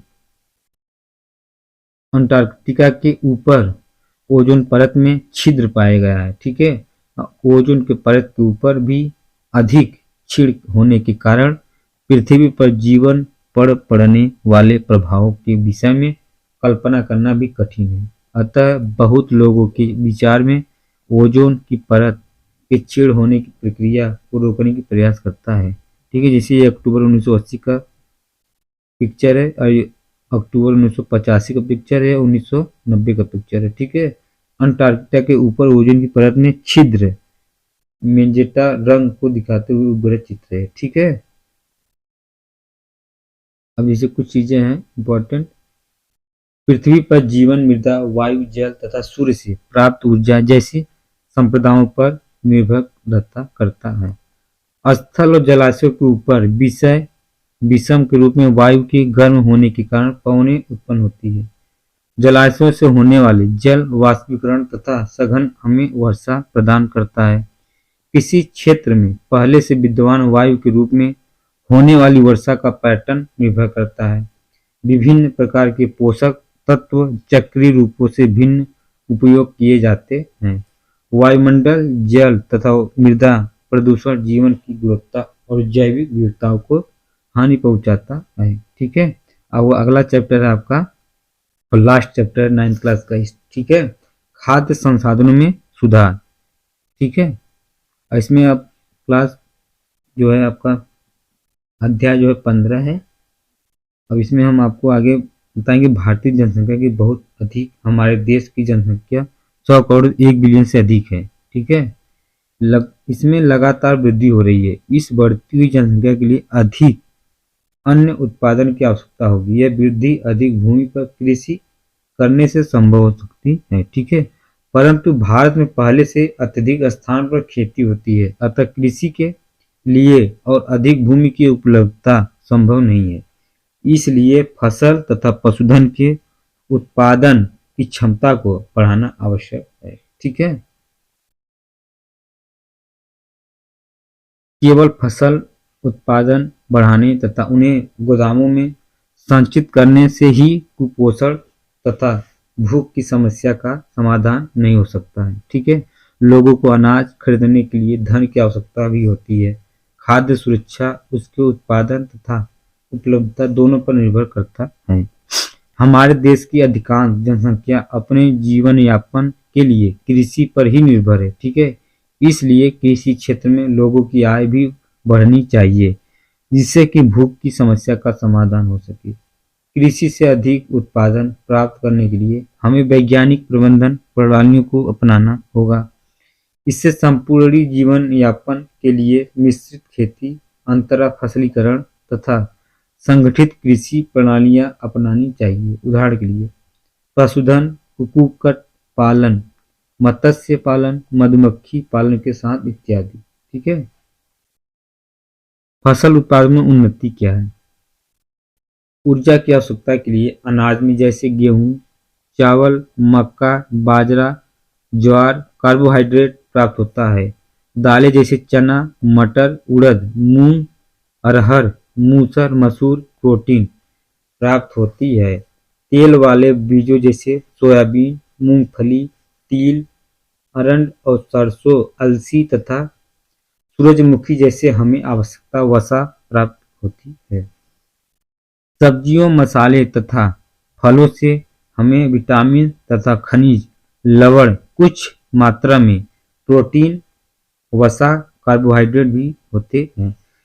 चारा फसलें जैसे वसीम, जई अथवा सूडान घास का उत्पादन पशुधन के चारे के रूप में किया जाता है। ठीक है, जैसे देखिए आपका है ये ना?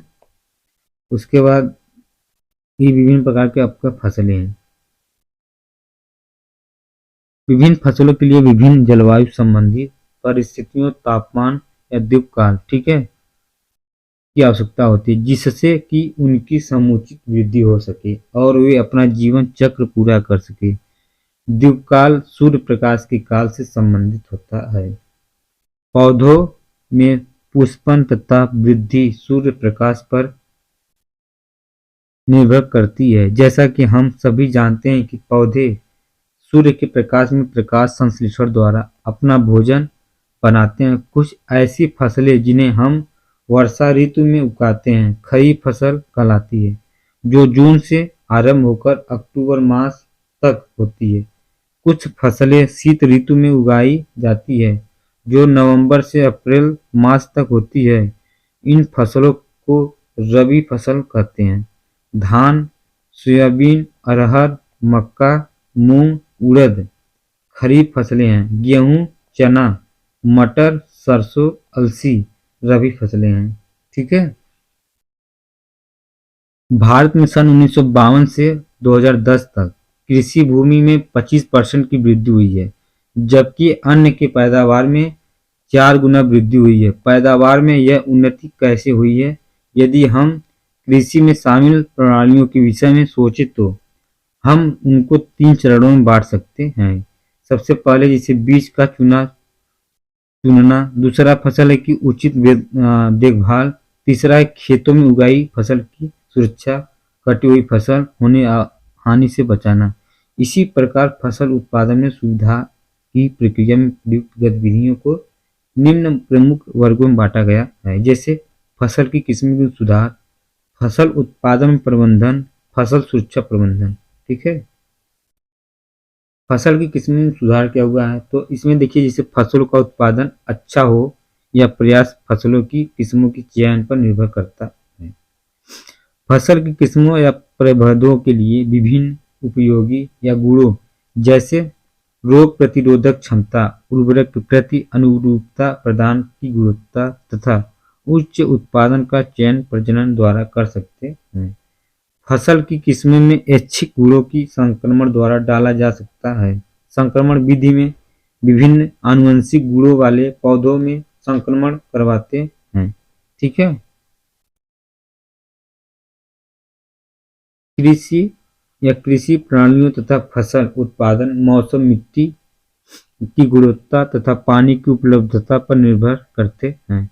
क्योंकि मौसम परिस्थितियों जैसे सूखा तथा बाढ़ का पूर्वानुमान कठिन होता है, इसलिए ऐसा किस्में अधिक उपयोगी है जो विविध जलवायु परिस्थितियों में भी उग सके। इसी प्रकार ऐसी किस्में बनाई गई हैं जो उच्च लवणीय मिट्टी में भी उसे किस्मों में सुधार के लिए कारगर हो। उच्च उत्पादन प्रति एकड़ फसल की उत्पादकता बढ़ाना। उन्नत किस्में फसल उत्पाद की गुणवत्ता प्रत्येक फसल में विभिन्न होते हैं। दाल में प्रोटीन की गुणवत्ता, तिलहन में तेल की गुणवत्ता और फल सब्जियों का संरक्षण महत्वपूर्ण है। ठीक है। जैविक तथा अजैविक प्रतिरोधक क्षमता, जैविक रोग, कीट तथा निमेटोड तथा अजैविक सूखा, क्षारता, जलाकृति, गर्मी, ठंड तथा पाला परिस्थितियों के कारण फसल उत्पादन कम हो सकता है। इन परिस्थितियों को सहन कर सकने वाली किस्में फसल उत्पादन में सुधार कर सकती है।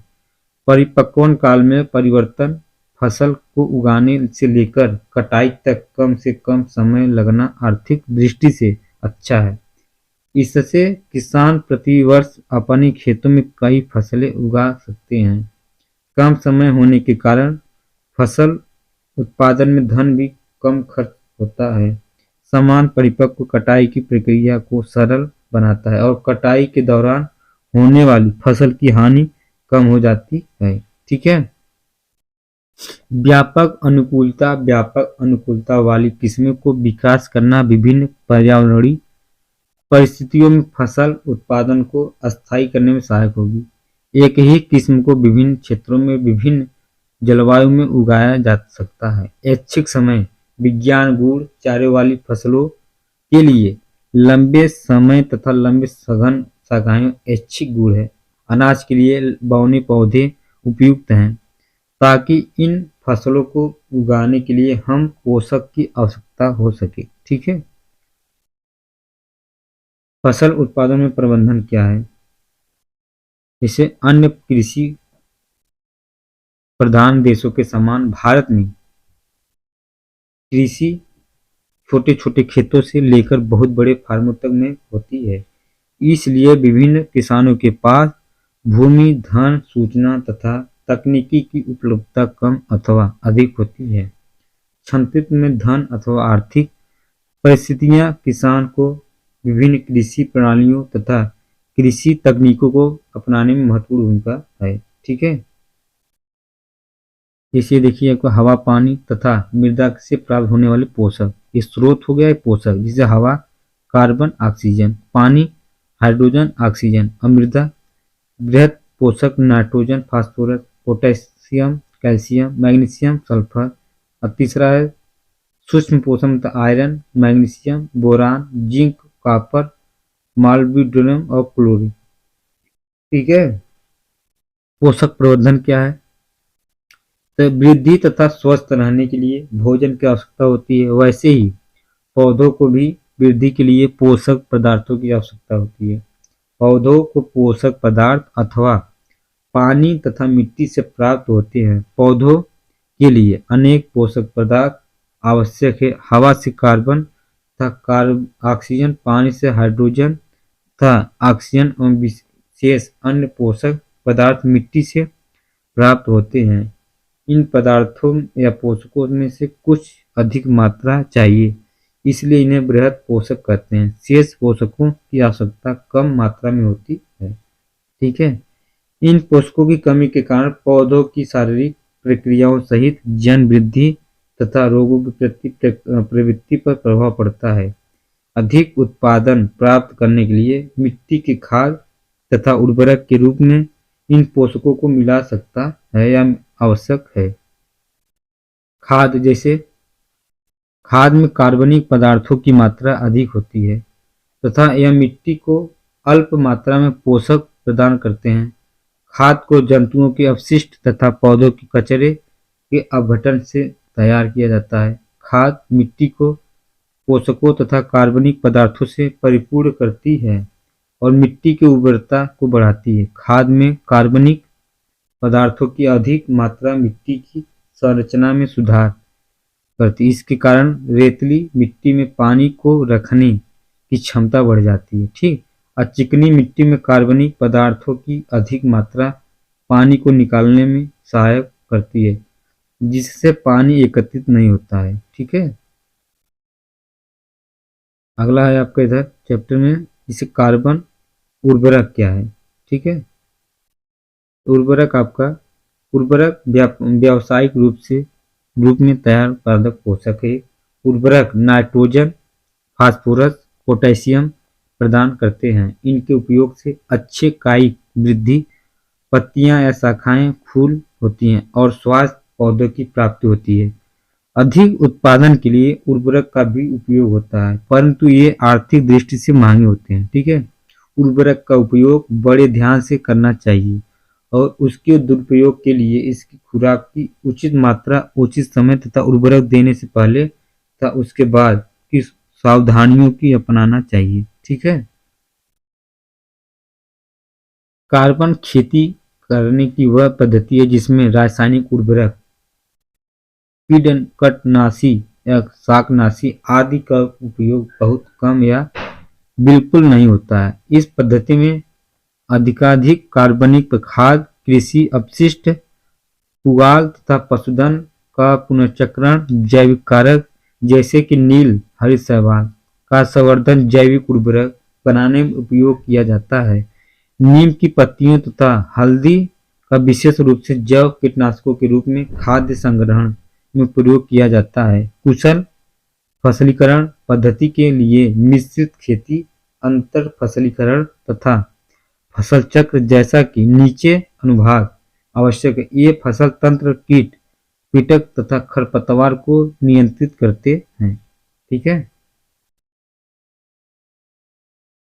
जैसे देखिए इसमें कुछ है, जैसे पानी की कमी अथवा वर्षा की अनियमितता के कारण सूखा होता है। वर्षा भर आधारित कृषि को सूखे हुए बहुत हानि होती है। विशेष उन क्षेत्रों में जहां पर किसान फसल उत्पादन में सिंचाई का प्रयोग नहीं करते हैं और केवल वर्षा पर ही निर्भर करते हैं। हल्की मृदाओं में पानी को संचित रखने की क्षमता कम होती है, इसलिए जिन क्षेत्रों में हल्की मृदा होती है वहां भर सूखे के कारण फसलों को बहुत हानि होती है। वैज्ञानिकों ने कुछ फसलों की ऐसी किस्में तैयार कर ली है जो सूखे की स्थिति को सहन कर सकती है। ठीक है, जैसे देखिए भारत में अनेक पानी स्रोत हैं और विभिन्न प्रकार की जलवायु है। इन परिस्थितियों में विभिन्न प्रकार की सिंचाई की सुविधा या विधियां पानी के स्रोत की उपलब्धता के आधार पर अपनाई जाती हैं। इन स्रोतों के कुछ उदाहरण जैसे कुएं, नहरें, नदियां, तालाब हैं। कुएं मतलब कुछ दो प्रकार के होते हैं, खुदे हुए कुएं तथा नलकूप। खुदे हुए कुएं द्वारा भूमिगत जल स्तरों में स्थित पानी को एकत्रित किया जाता है। नलकूप में पानी गहरे जल स्तरों से निकाला जाता है। ठीक, इन कुओं से सिंचाई के लिए पानी को पंप द्वारा निकाला जाता है। नहरें यह सिंचाई का एक बहुत विस्तृत तथा व्यापक तंत्र है। इसमें पानी एक या अधिक जलाशयों अथवा नदियों से आता है। मुख्यतः नहर से शाखाएं निकलती हैं जो विभाजित होकर खेतों में सिंचाई करती है। नदी जल उठाव प्रणाली जिन क्षेत्रों में जलाशयों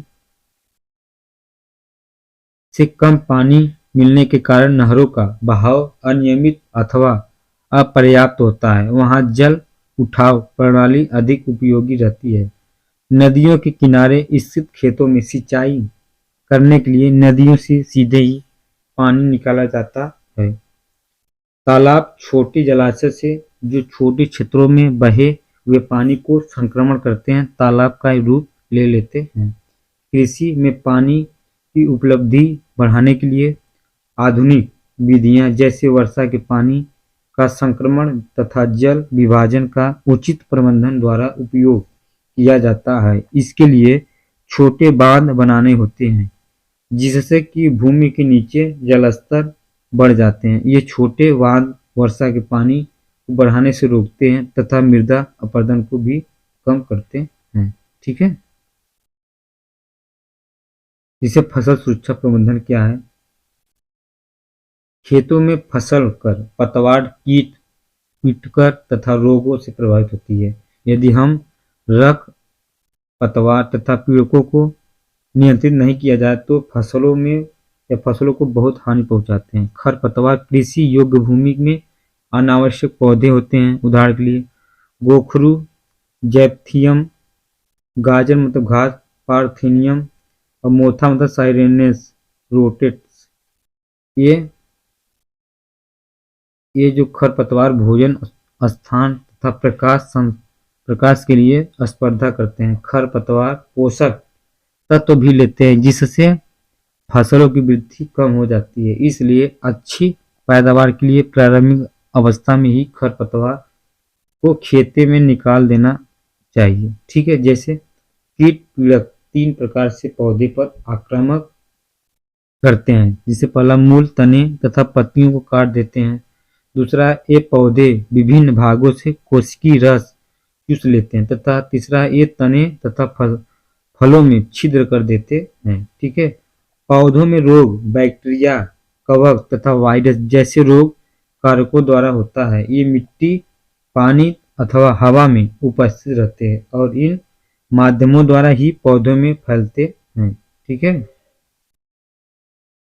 खरपतवार कीट तथा रोगों पर नियंत्रण कई विधियों द्वारा किया जा सकता है। इनमें से सर्वाधिक प्रचलित विधि कीटनाशी रसायन का प्रयोग करते हैं। इसके अंतर्गत शाकनाशी, कीटनाशी तथा कवकनाशी आते हैं। इन रसायनों को फसल के पौधे पर छिड़कने हैं अथवा बीज और मिट्टी के उपचार के लिए उपयोग करते हैं, लेकिन इनके अधिकाधिक उपयोग से बहुत सी समस्याएं उत्पन्न हो जाती है, जैसे कि ये कई पौधों तथा जानवरों के लिए विषैले हो सकते हैं और पर्यावरण प्रदूषण के लिए कारण बन जाते हैं। यांत्रिक विधि द्वारा खरपतवारों को हटाना भी एक विधि है।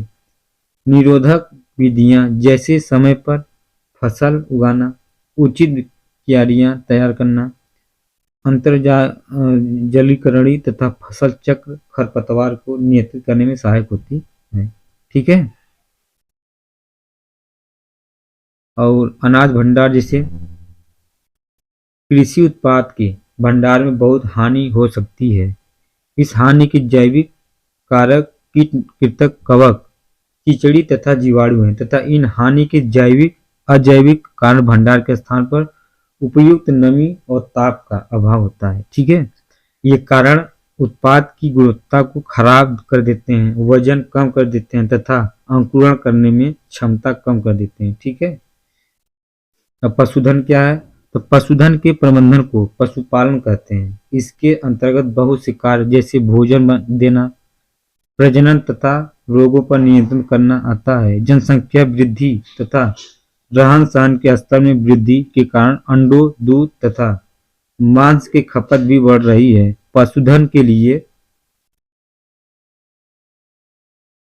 मानवीय व्यवहार के प्रति जागरूकता होने के कारण पशुधन खेती में कई नई परेशानियां भी आई गई हैं। इसलिए पशुधन उत्पादन बढ़ाने और उसमें सुधार की आवश्यकता है। पशुधन कृषि क्या है? तो पशुधन या पशुपालन के दो उद्देश्य हैं: दूध देने वाले तथा कृषि कार्य, हल चलाना, सिंचाई तथा बोझ ढोने के लिए पशुओं को पालना। भारतीय पालतू पशुओं की दो मुख्य स्पीशीज है।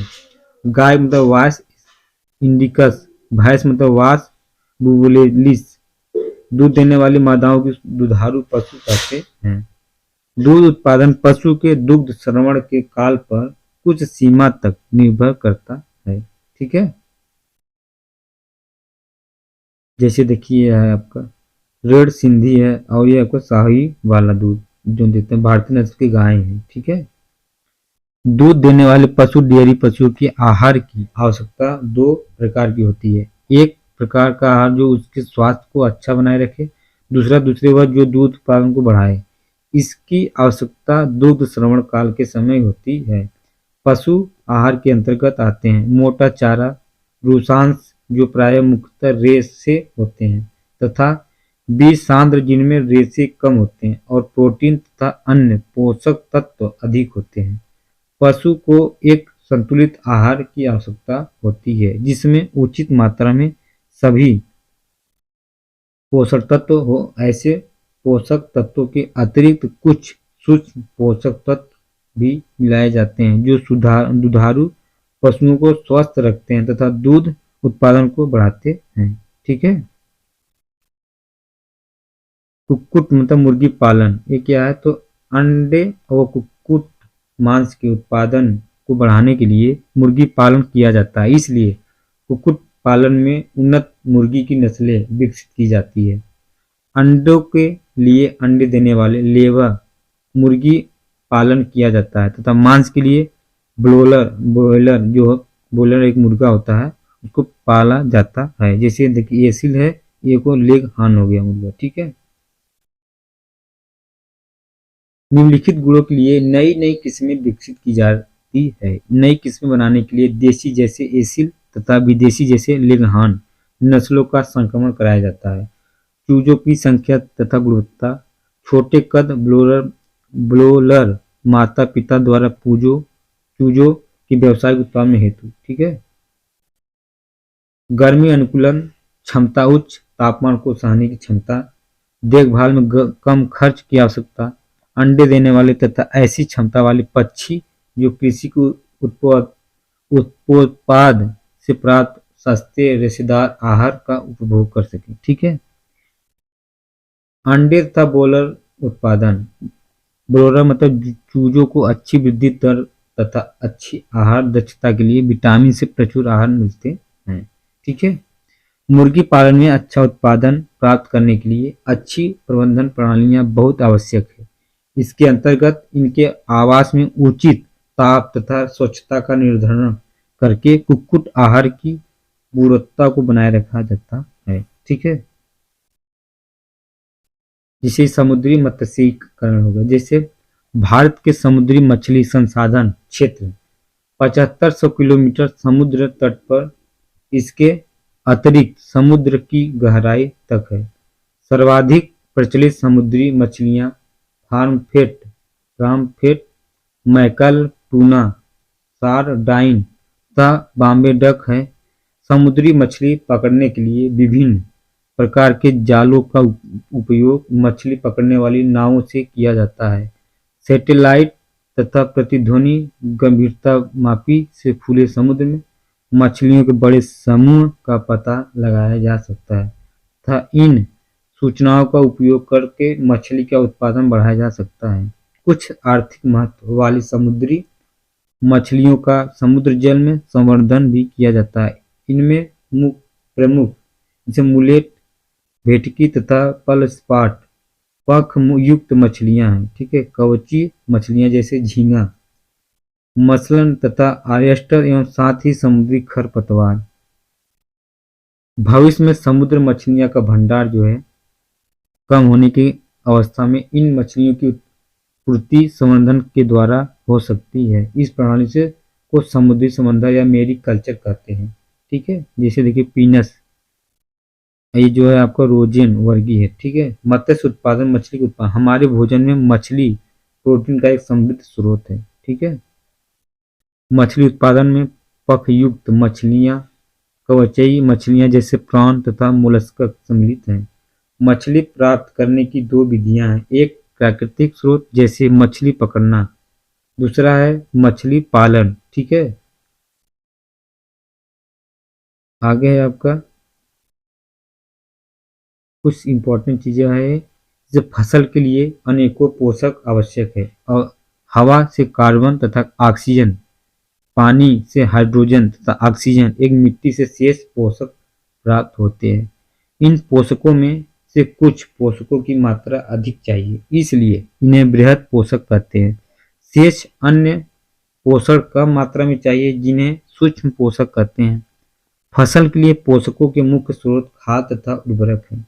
कार्बनिक कृषि प्रणालियों में उर्वरकों, पीड़कनाशकों तथा शाकनाशकों का न्यूनतम या बिल्कुल उपयोग नहीं किया जाता है। इन प्रणालियों में स्वस्थ फसल तंत्र के साथ कार्बनिक खादों, पुनर्चक्रित अपशिष्टों तथा जैव कारकों का अधिकतम उपयोग होता है। ठीक है, तो दोस्तों आज 9th क्लास का जो एनसीईआरटी आपका है समाप्त हो चुका है। ठीक है, अब इसके अगले वीडियो में अगला एनसीईआरटी लाएंगे। ठीक है, ये वीडियो आपको अच्छा लगे तो लाइक और सब्सक्राइब जरूर करना, और जो भी आपको सुझाव हो कमेंट में, ठीक है, उसको हम कमेंट के माध्यम से पढ़ाएंगे। जो भी आपका मतलब सुझाव तुमको ये पढ़ाना है तो हम वो भी सब पढ़ाएंगे। ठीक है, जो जो भी आपका सुझाव हो। तो ये वीडियो आपको अच्छा लगे तो लाइक सब्सक्राइब जरूर करना। ठीक है, थैंक्स।